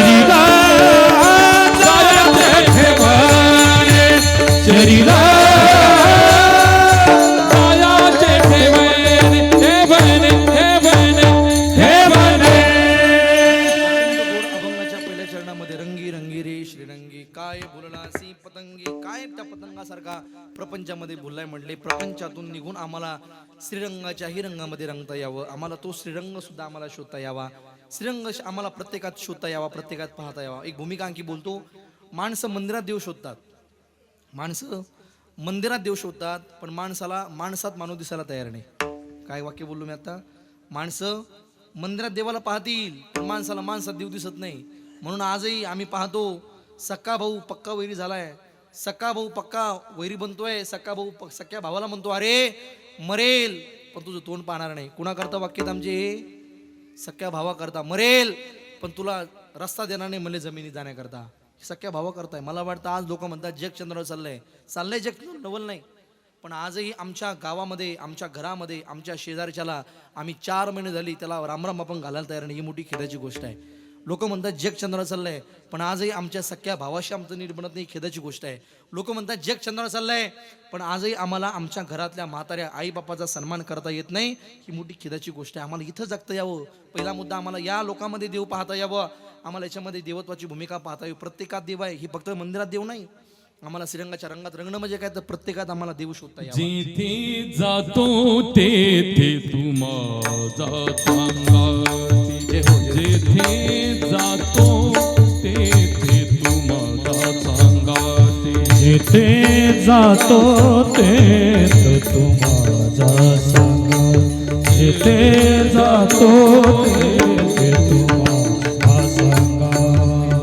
चालवी सिंहाती धरोनिया, चालवी सिंहाती धरोनिया, जेथे जातो तेथे तू माझा सांगा, जिथे जातो तेथे तू माझा सांगा, माझा सांगा, माझा सांगा.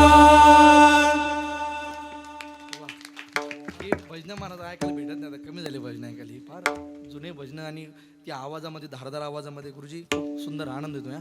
जेथे जातो तेथे तू माझा सांगती. परमात्मा हा प्रत्येकात आहे. मी गीत गात असतो नेहमी.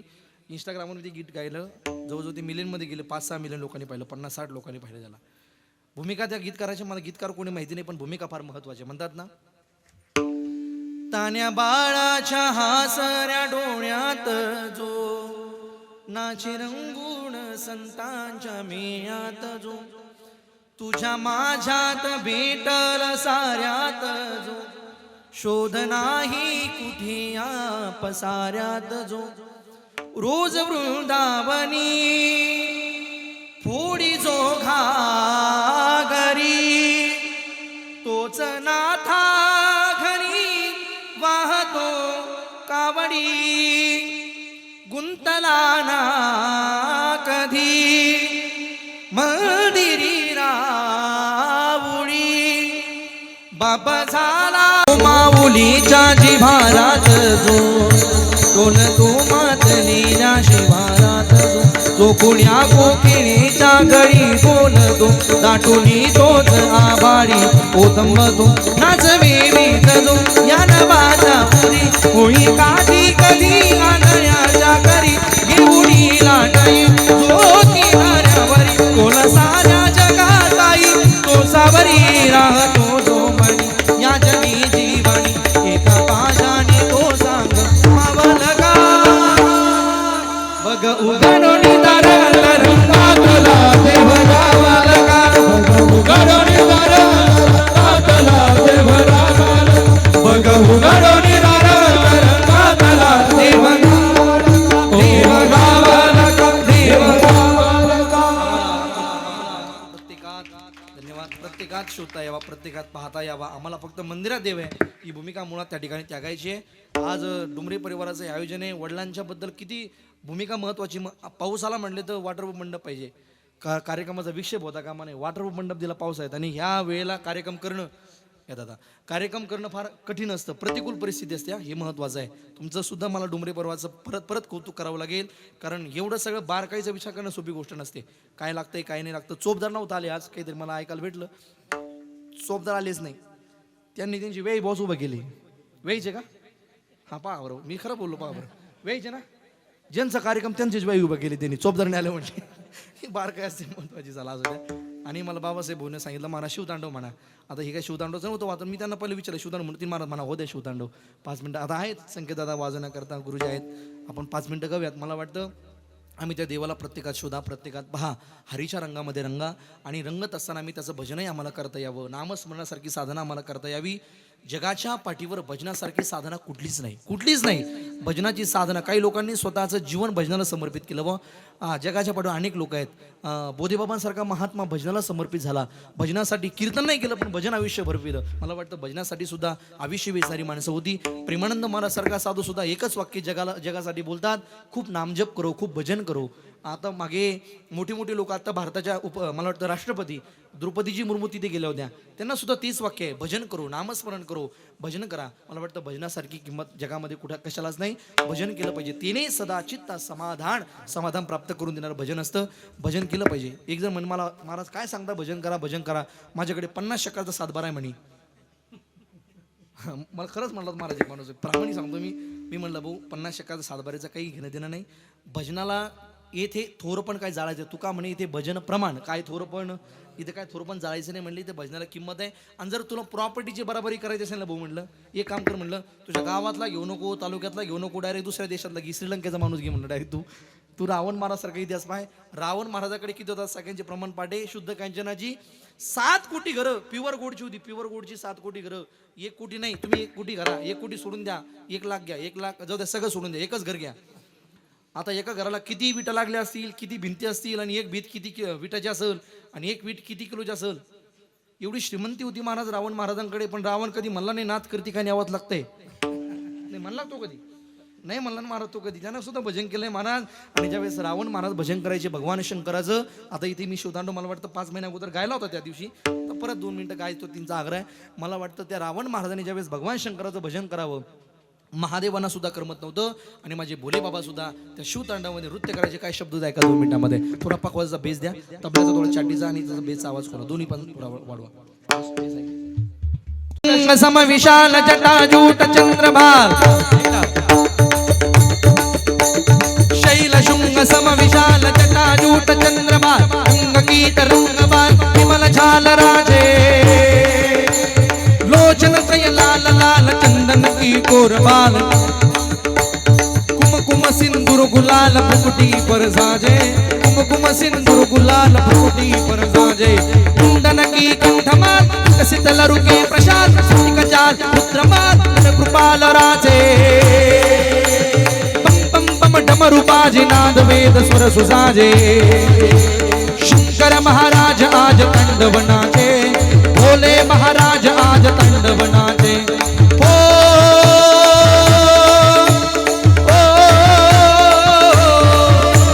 राधरेंद्र नंदिनी विलास बंधु बंधुर पुरद्दिगंत संतति प्रमोदमान मानसे कृपा कटाक्ष घोर नीति रुद्ध धुरधरापदि क्वचित् दिगंबरे मनो विनोद मे तु वस्तुनि शिवं शिवं शिवं ओम नमः शिवाय. हरि ओम नमः शिवाय. ओम नमः शिवाय. हरि ओम नमः शिवाय. झलकता है चंद्रभान झलकता है जवान झलकता है कल विशाल कुंडनमाला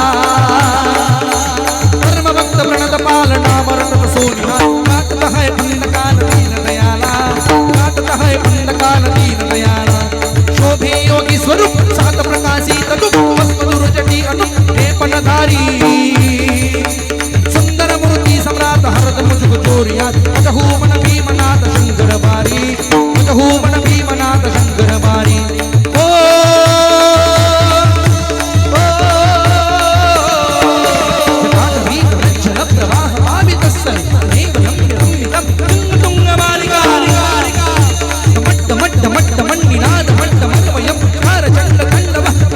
शिव शिव शिवं शिवं शिवं जटाकटाह संभ्रमं प्रमण्डिनीं मणिर्झरि लोलवीचि वल्लरी विराजमान मूर्धनि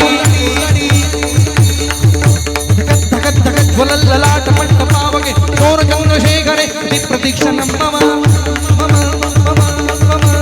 ओम नमः शिवाय. हरि ओम नमः शिवाय.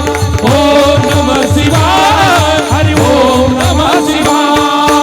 अद्भुत अविकसित काट विकटित सुकटित कपाट तांडव कोकरदना जोगीराट राजे जय जय जय जपत देव जय जय जय जपत देव जय जय जय जपत देव वंदित पद महादेव रामकृष्ण करत सेव संबंध वाजे रामकृष्ण करत सेव संबंध वाजे एकत अलग आदि अनु एकत सुरन मदमु एकत अलग आदि अनु एकत सुरन मदमु शंकर हर विश्वरूप रुद्र रूप राजे बम बम बम डमरू बाजे बम बम डमरू बाजे नाद वेद स्वर सुबाजे शंकर महाराज आज तांडव नाचे भोले महाराज आज तांडव नाचे.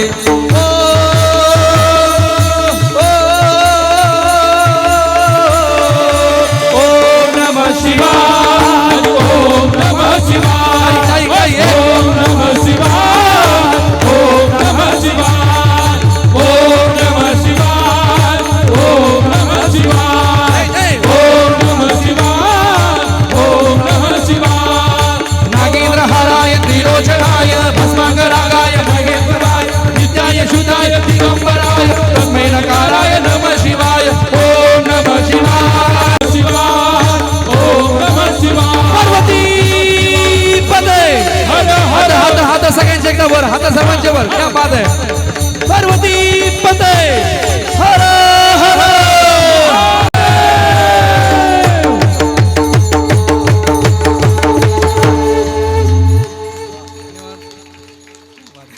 तुम्ही तिथे हे म्हणा पिंगळा म्हणा म्हणलं मी पिंगळा नाही म्हणत मी तांडव म्हणतो माझा ब्रँड तांडव केला म्हणलं मी आता तो कोले महाराजचा पॅटर्न आहे माझा तांडव पॅटर्न आहे. राहुल दादा ते सुद्धा निफाडून कीर्तन करता आले दादा धन्यवाद तुम्हालाही सुद्धा मनापासून धन्यवाद देतो.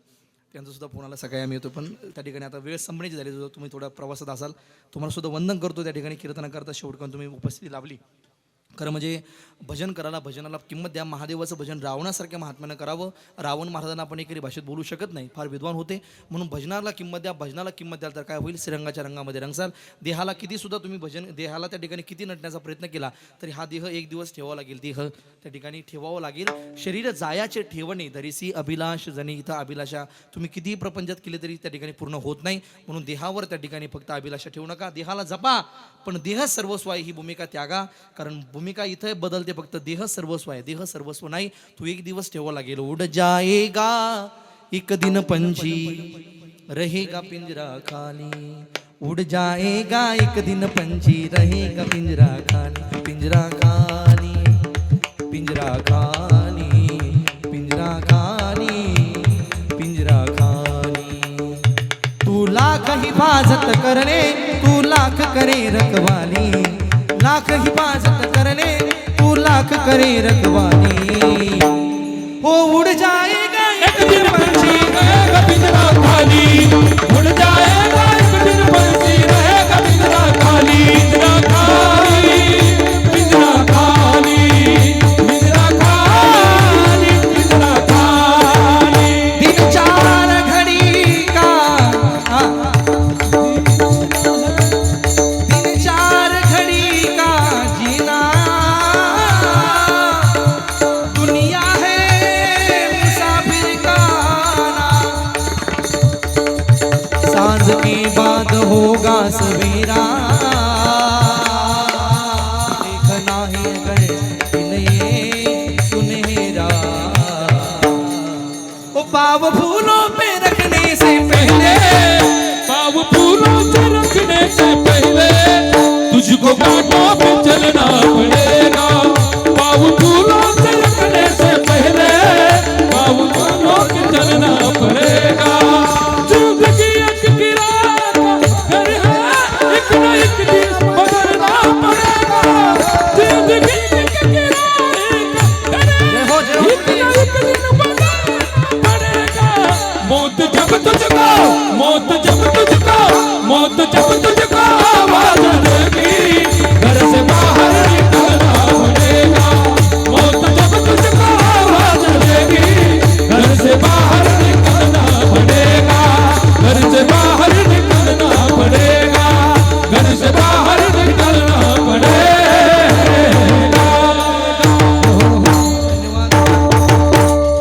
जोरदार टाळी सगळ्यांकरता. शरीर जायाचे ठेवणे धरीसी अभिलाष जने. विडोबा रखुमाई. हरी बार घुमाई, बार घुमाई, बार घुमाई, देवी बार घुमाई, बार घुमाई, देवी बार घुमाई, देवी बार घुमाई, देवी बार घुमाई, देवी बार घुमाई, देवी बार घुमाई, देवी बार घुमाई, देवी बार कुंडली कवरधारी विठ्ठल नितन देवा. पंढरीनाथ भगवान माऊली दानेश्वर महाराज, विश्वगुरु निवृत्तीनाथ महाराज, त्र्यंबकेश्वर भगवान, महारुद्र हनुमान, छत्रपती शिवाजी, संभाजी महाराज. भारत माता की वंदे मातरम. सद्गुरु गंगागिरी महाराज, सद्गुरु नारायणगिरी महाराज की जय. बार नंतर करा ठीक. कैलासवासी बाबूराव एकनाथ डोंबरे भाऊंचं प्रथम पुण्यस्मरण आहे. 1 वर्ष अगोदर या परिवाराला सोडून ते गेलेले आहेत. म्हणजे डोंबरे परिवार दुःखाचं सावट त्या ठिकाणी 1 वर्षापासून आहे. पण वडिलांचा शेवट गोड होण्याकरिता त्यांचे चिरंजीव श्री दिलीप भाऊ बाबूराव डोंबरे, कैलास भाऊ बाबूराव डोंबरे जे त्या ठिकाणी माजी सरपंच होते, त्यांच्या कन्या बेबीताई, शोभाताई. खरं म्हणजे आपल्या वडिलांचा शेवट गोड झाला पाहिजे. वडिलांनी आपल्यावरती उपकार केले, वडिलांची कृतज्ञता म्हणून या सगळ्या सोहळ्याला आपण त्या ठिकाणी महत्त्व दिलं पाहिजे. ज्यांनी आमच्याकरता लाखो रुपये कमवून ठेवले, कोट्यवधी रुपये कमवून ठेवले, त्यांच्याकरता आम्ही 10-20 हजार रुपये खर्च केले तर काही फरक पडत नाही. आम्ही केलेच पाहिजे. उलट त्यांना त्या ठिकाणी जो समाधानाची भूमिका असते, ही भूमिका या डोंबरे परिवाराच्या मनात आली. दिलीप भाऊ असतील, कैलास भाऊ यांच्या मनात आली. बापांचा शेवट गोड होण्याकरता खरं म्हणजे हे सगळा अट्टहास आहे. त्यांच्या वडिलांना भाऊंना खरं म्हणजे जिथं कुठे असतील तिथून तुम्हाला ते आशीर्वाद देत असतील. शेवट आपण म्हणलो पहिले तुका म्हणे पितृ आशीर्वाद देती कल्याण इच्छिती तया कुळा. वाढवी महत्व वडिलांचे, वाढवी महत्व वडिलांचे, वाढवी महत्व वडिलांचे, वाढवी महत्व वडिलांचे. शांती रूप नोहे कोणाचा वाईट, वाढवी महत्व वडिलांचे, वाढवी महत्व वडिलांचे, वडिलांचे, वडिलांचे, वडिलांचे. वाढवी महत्व वडिलांचे हे जगण्याकरता प्रत्येक मुलानं काम केलं पाहिजे. वडिलांचं महत्व वाढवता आम्हाला यावं, वडिलांना म्हणता यावं की माझा मुलगा आहे, हा माझा मुलगा आहे, ती माझी मुलगी आहे. इज्जतदार बापानं महाराज छातीवर हात ठेवून मुलाचं केलेलं कौतुक, मुलीचं केलेलं कौतुक मला वाटतं त्याच्यापेक्षा मोठं बक्षीस मुलाकरता आणि मुलीकरता आतापर्यंत तयार झालेलं नाही. जगाच्या पाठीवर बापानं त्या ठिकाणी मान वर करून गावात सांगावं हा माझा मुलगा आहे, ते काम माझ्या मुलीने केले हे सांगता आलं पाहिजे. असं जगाव पोरांनी पोरीने मला वाटतं. नाही तर आता हल्ली बापाचं महत्त्व वाढवायचं लांबच गुरुजी, पण अवघड झालं माझे. मी एक वाक्य बोलतो आणखी. ताई, तुम्हाला तुमच्या बापानं फार स्वप्न थाटवले. माझ्या बहिणी सगळ्या बसले ते, तुमच्या आईनं सुद्धा स्वप्न थाटवले. 2 वाजता रात्री आमचा बाप पाणी भरून आला शेतामधून. आईनं सांगितलं जा वरच्या वाड्यामध्ये लग्न आहे, तिकडे स्वयंपाक चालू असेल. बापानं सांगितलं का फार थकलोय दमलोय, आता जाणं शक्य नाही, उद्या सकाळी लवकर जाईल. नाही नाही नाही, चक्कर मारून या, आज लग्न वरच्या वाड्यामध्ये आहे, उद्या लग्न आपल्या वाड्यात आहे, उद्या लग्न आपल्या घरी आहे. स्वप्न थाटवलं की नाही आईनं? मला वाटतं त्या वडिलांनी सुद्धा स्वप्न थाटवले लेकीचं. आपल्या वडिलांचं स्वप्न असेल ताई, मी एक वाक्य आणखी बोलले, तुमच्या भावासारखं आहे माझं वाक्य, घरी घेऊन जा एवढं महत्त्वाचं. तुम्ही बाकीचं कीर्तन नाही लक्ष ठेवलं तरी चालेल, डुमरी परिवाराचं एक कीर्तन एवढं वाक्य माझं घरी घेऊन जा. तुमच्या वडिलांचं स्वप्न आहे माझ्या लेकीनं डॉक्टर व्हावं, माझ्या लेकीनं वकील व्हावं. नाही झाला तरी चालेल, नाही झाला तुम्ही डॉक्टर तरी चालेल, मला वाटतं बापाला वाईट वाटणार नाही. पण ज्या दिवशी महाराज इज्जतदार बापाला आपल्यामुळे, आपल्या वागण्यामुळे गावामध्ये मान खाली घालण्याची वेळ येईल ना, ती मरणासारखी अवस्था असेल. फक्त तेवढं जगू नका, बस एवढंच तुमच्या बापा करता करा. जगाच्या पाठीवर मला वाटतं कुठलीच बक्षीस तुम्हाला बापाला द्यायची गरज नाही, हेच जगा बस, काही जगू नका. आपल्यामुळे फक्त आपल्या बापाची मान खाली जागणार नाही, एवढीच भूमिका फक्त माझ्या बहिणीने जगली पाहिजे. वाढवी महत्व वडिलांचे, आज वडिलांचं महत्व वाढवणारा हा कार्यक्रम आहे, टुमरी परिवाराचा हा कार्यक्रम आहे. खऱ्या अर्थानं जिथे कुठे असतील भाऊ त्यांना त्या ठिकाणी आशीर्वाद देत असतील. बापाचं जाणं एवढं सोपं नसतं, बाप जाणं आयुष्यामध्ये सगळ्यात मोठं दुःख असतं. गड्या म्हणतात जो बाप स्वतः उपाशी राहतो पण लेकराला खाऊ घालतो, ते बापाचे खरं म्हणजे उपकार असतात लेकरा करता. बाप करी जोडी लेकुराची उडी, हे बाप करी जोडी लेकुराची ओढी, बाप करी जोडी लेकुराची ओढी,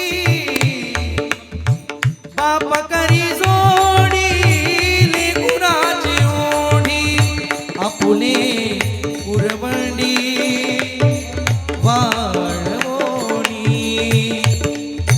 उभ्या आयुष्यामध्ये बाप जगतोय ना फक्त लेकरा करता, काही अपेक्षा नाही त्याला, फक्त माझी लेकरं सुखामध्ये राहिली पाहिजे एवढी भूमिका बापाच्या अंतःकरणात आहे.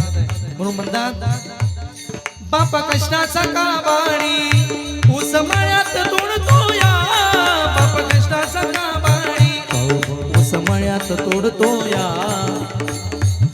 कांड ऊसाच चाटोनी भाकर पोरांना ठेवतो या, भाकर पोरांना ठेवतो या, भाकर पोरांना ठेवतो या. जगाच्या पाठीवर एखाद्या वेळेस त्या बापाला उपाशी राहण्याची वेळ तरी चालेल, बाप ऊस खाऊन जगला पण मुलांना भाकर ठेवली, भूमिका बापाची आहे. आमचा बाप जोपर्यंत घराच्या ओट्यावरती बसलेला आहे ना दादा, तोपर्यंत आमच्या घराकडे कोणाची वाईट नजरेने पाहण्याची हिंमत होत नसते. कारण आमचं सर्वस्व आमचा बाप आमचा आधार असतो. किती का म्हातारा आमचा बाप असे ना, आमचा बाप ओट्यावरती बसणं हे आमच्या घराचं त्या ठिकाणी घरपण आहे. एकदा की आमचा बाप मेला त्या घराला घरपण राहत नाही. म्हणतात बाप तलवार ढाला, बाप पेटती मशाल, बाप जागतो म्हणून घर झोपते कुशाल, बाप साठवतो अश्रू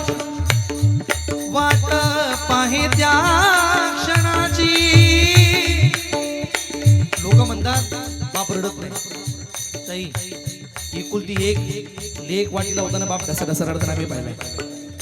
कधीच रडला नाही बाप. अरे बापावरती कर्ज झालं म्हणून बाप रडला नाही, बापाला वेदना झाल्या म्हणून बाप रडला नाही. पण मला वाटतं ज्यावेळेस एकुलता एक काळजाचा तुकडा लग्न होऊन दुसऱ्या घरी जातो ना, त्यावेळेस मला वाटतं ते लेकी करता बाप रडलाय गड्या. त्यावेळेस बापाचे अश्रू आहेत. अनेक वाक्य आणखी आहे का ताई, जोपर्यंत तुमचा बाप माहेरा जिवंत आहे ना, तुमची पिशवी कधीच रिकामी येणार नाही, कधीच नाही. आमच्या आईला सांगेल आमचा बाप, अगं माझी ताईडी दोनदा येते, तिची पिशवी भरून दे.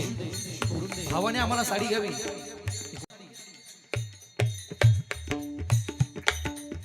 पण मला वाटतं आमच्या बापाच्या हातात सत्ता नाही आता. आमचा बाप आम्हाला त्या ठिकाणी 2000 रुपये काढतो. ताईडे तुझ्या भावाला दिलं सगळं वाटून, माझ्याकडे नाही काही आता. एक काम कर, 2000 रुपये ठेव. हे म्हणणार फक्त बापाचं काळी जण एक वाक्यान घ्याय का, भावाच्या साडीची सर मला वाटतं त्या बापाच्या 2000ची सर कधी त्या भावाची साडी करणार नाही. फार मोठे ते 2000 रुपये आमच्या बापासाठी. आमचा बाप माहेरात जिवंत आहे तोपर्यंत आमचा माहेर येत आहे. बाप मेला तुमचा की माहेर संपत असतं गड्या. आमच्या आईच आमचा बाप असतो. आम्ही आईला म्हणतो, आई 1 रुपये दे, पाकिटामध्ये हात घालते, आमच्या हातात टेकवते. ती माई प्रत्येकाच्या लक्षात राहते ताई. पण आमचा बाप त्या ठिकाणी लक्षात राहिला नाही. आमच्या आई भूक लागली म्हणल्यानंतर जेवणाचं ताट वाढते, ती माय प्रत्येकाच्या लक्षात राहते. एका वेळेचं जेवणाचं ताट वाढणारी आई लक्षात राहते, पण आयुष्यभराच्या जीत राहिला पाहिजे. आमचा म्हणतात बाप साठवतो अश्रू वाट पाहित्या क्षणाची, जन्मभराचे रडतो लेक जाताना सासरी, जाताना सासरी. बाप करी जोडी लेकुराची ओढी, आपुली कुरवडी वाळवोडी, आपुली कुरवडी वाळवोडी.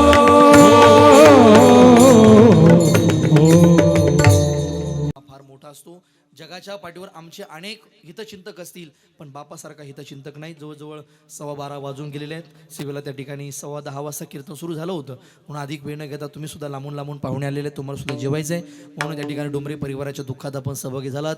असंच त्या ठिकाणी एकमेकांच्या दुःखात जायला शिका. सनातन धर्म आम्हाला फार मोठी शिकवण देतोय, म्हणून सर्वांनी त्या ठिकाणी या दुःखामध्ये आला त्याबद्दल तुमचे सुद्धा मनापासून वंदन करतो. आग्रह होता माऊलींचा, त्यांचा मारा तुम्ही आले पाहिजे, कीर्तन झालं पाहिजे. आणि म्हणून त्यांच्या सगळ्या आग्रहातून बाबासाहेब असतील, माऊली असतील, या सर्व परिवाराच्या आग्रहातून या ठिकाणी सरपंच असेल, या सर्वांच्या आग्रहातून खरं म्हणजे आज येणं झालं. नेहमीच या ठिकाणी आपल्या सर्वांचं त्या ठिकाणी इकडे परिसरात आलो की बाबासाहेब भोवती नेहमीच कीर्तन येत असतात. इथून जो 30 किलोमीटर माझे कीर्तन तिकडे शिर्डीजवळ आली होती. परिवार म्हणजे प्रेम असते, प्रेमाने सगळ्या गोष्टी होत असतात. त्यांना सुद्धा प्रेमपूर्वक वंदन करतो, मनापासून धन्यवाद देतो. सर्वांच्या चरणाविंदी वंदन करून आदरणीय भाऊंना त्या ठिकाणी श्रद्धांजली समर्पित करतो. वाणीस विराम देतो. वाणीस विराम देऊन त्या ठिकाणी एक भैरव म्हणायची का, नाही म्हणायची, त्या ठिकाणी भैरव झाली असं गृहीत धरूया. बरं ठीक आहे, म्हणायची 2 मिनिटात होऊ द्या, तुमचं ऐकण्याकरता ठीक आहे. 2 मिनिटात भैरव होईल, कुणी जागा सोडणार नाही अशी सगळ्यांना विनंती आहे. ज्ञानेश्वर माऊली ज्ञानराज माऊली निवृत्ती राजा, निवृत्ती राजा, सोपन मुक्ताबाई दान सगळ्या टाईवर. हो निवृत्ती राया, निवृत्ती राया, मुक्ताबाई दान सगळ्या. निवृत्ती राया, निवृत्ती राया, सोपन मुक्ताबाई दान सगळ्या. हो निवृत्ती राया, निवृत्ती राया, सोपान मुक्ताबाई दान सगळ्या. निवृत्ती राया, निवृत्ती राया, सोपन मुक्ताबाई दान सगळ्या. हो निवृत्ती राया, निवृत्ती राया, सोपन मुक्ताबाई दान सगळ्या. ओ सोपन मुक्ताबाई दान सगळ्या. जायाचे ठेवणे हरी तुका म्हणे विठोधरा, तुका म्हणे विठोधरा, शरीर जायाचे ठेवणे, शरीर जायाचे ठेवणे. धैर्याची अभिलाष जैने, धैर्याची अभिलाष जैने, धैर्याची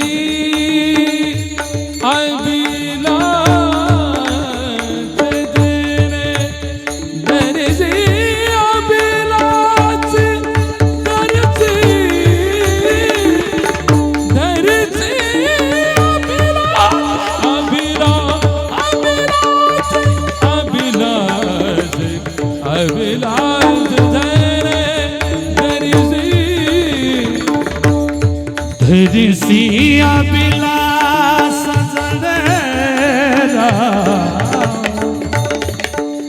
धरसिया बिलास आया ना तेरे